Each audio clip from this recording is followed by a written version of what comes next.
Bom, a dica de hoje, né?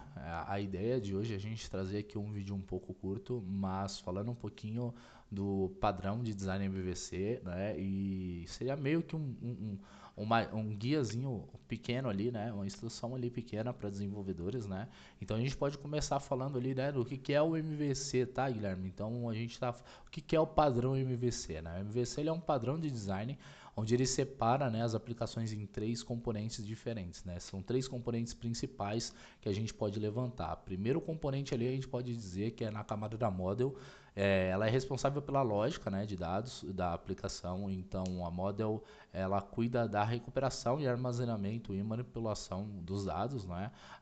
O segundo componente ali, né? Segundo a parte, né, dessa estrutura MVC é a view, né, onde ela é responsável pela interface do usuário, né? A view ela cuida de exibir os dados, né, da model do usuário e envia os comandos, né, do usuário ao controller, né? Então, falando de controller, é o terceiro principal pilar, né, do MVC, onde a gente atua como ele faz um intermédio, né, entre model e view.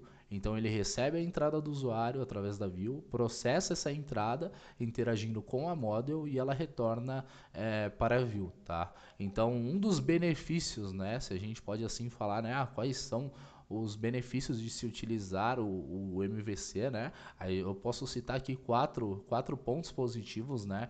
Que o primeiro é a separação de responsabilidades, que ela é interessante, né? Então a separação clara entre model, view e controller, ele facilita, né, a manutenção, né, e o desenvolvimento da aplicação em si.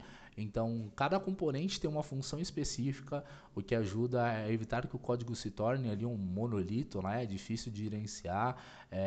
O segundo ponto ali que eu posso levantar, né, para vocês, ele facilita os testes, né? Então, com a lógica de negócio separada de interface do usuário, separada da interface do usuário, ela fica mais fácil de testar cada componente individualmente, né? Então, você pode criar testes unitários ali para o model e o controller sem precisar se preocupar ali com a interface gráfica, né, por assim dizer.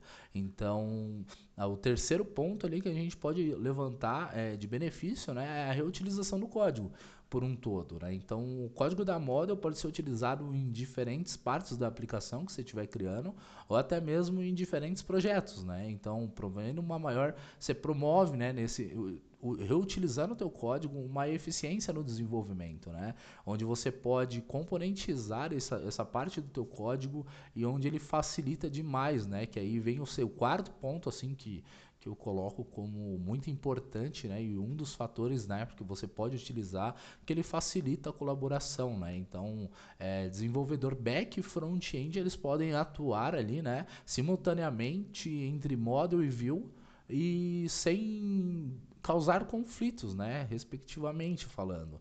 Então, esse é um dos pontos onde você acelera a produtividade do teu projeto, né? Então, o desenvolvimento ele melhora, a equipe como um todo acaba fluindo um pouco bem melhor, mais do que deveria, né? Do que hoje em dia, padrões que não utilizam, né, o MVC. Então, isso fica bem interessante, né? Quando a gente fala sobre dicas, né, de praticidade, o que a gente pode fazer com o nosso código em si, né, para poder estar melhorando isso, seria você organizar o seu código, né, manter os arquivos ali entre model, view e controller em pastas, em pacotes, né, se a gente falar ali de Java, em packages separados, né, isso facilita muito a navegação e a manutenção do código.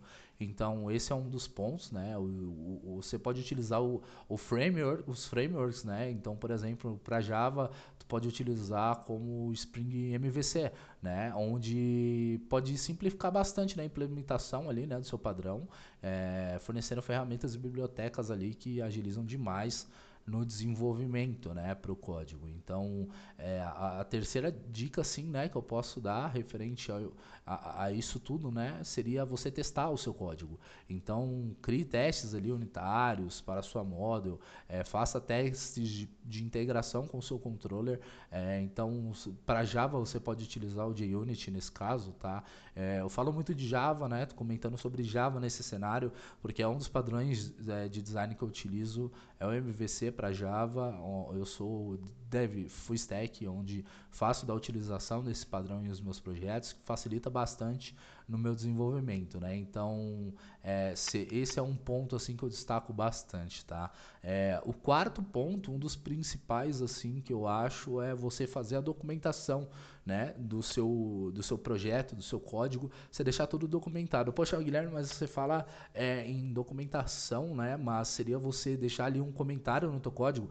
Não necessariamente, eu estou falando mais mesmo numa parte documentada por fora do teu código, onde você pode ali declarar o que cada método está fazendo, né? O que cada chamada faz, discriminando melhor ali, né, o teu projeto, onde, por exemplo, se vem um dev atuar naquele teu projeto e você não precisa estar auxiliando ele porque ele tem ali a documentação, então ele sabe o que cada chamada faz, ele sabe o que cada método está fazendo em específico, né? Ele não precisa quebrar tanta cabeça neste cenário, tá? Então, a conclusão assim, óbvio que você pode sim fazer um comentário, por exemplo, dentro do seu código mesmo, mas geralmente a gente evita deixar tantos comentários para não poluir, né? Mas você pode sim deixar ali um comentário ali relatando sobre um método em específico, né? Principalmente se ela não faz parte da aplicação como um todo, se ela vem somente para facilitar algum ponto, né? Alguma parte da camada ali do seu projeto. Então você pode sim deixar ali um comentário, mas a gente não utiliza muito, né? Falando assim, e quando eu digo a gente, eu falo mais no mercado, a gente não costuma deixar tantos códigos, né? Então, tantos comentários. Então, depois eu vou fazer até um vídeo ali para a gente explicando um pouquinho sobre o Clean Code, né? Como se utilizar, qual que é a ideia do Clean Code, né? E o porquê se utilizar Clean Code também, né? Mas hoje falando sobre o MVC, a conclusão que eu tenho para vocês é o padrão de design MVC, ele é uma ferramenta muito poderosa para você organizar e estruturar a tua aplicação de uma maneira eficiente, sabe? Então ele ajuda a manter, a separar cada responsabilidade, sabe? Ela facilita na sua manutenibilidade, né? E na colaboração entre outros desenvolvedores, né? Então se você está desenvolvendo uma aplicação, seja ela em Java ou não, considere, né, você utilizar o padrão MVC, né, para melhorar ali a qualidade e a manutenção do teu código, tá? Eu vou deixar um link aqui, né, eu tenho até aqui anotadinho, da Geeks for Geeks ali, né, onde tem ali uma explicação mais abrangente do porquê utilizar, né, o MVC, qual que é a estrutura, o que é o ideal para ser utilizado. E acredito que como um todo vai agregar bastante no seu conhecimento no dia a dia. Você pegar esse tópico aqui, estudar ali um pouquinho ali sobre o padrão MVC, vai ver que vai te ajudar bastante, vai ser bem interessante no decorrer dos seus projetos, tá bom? Valeu e até mais.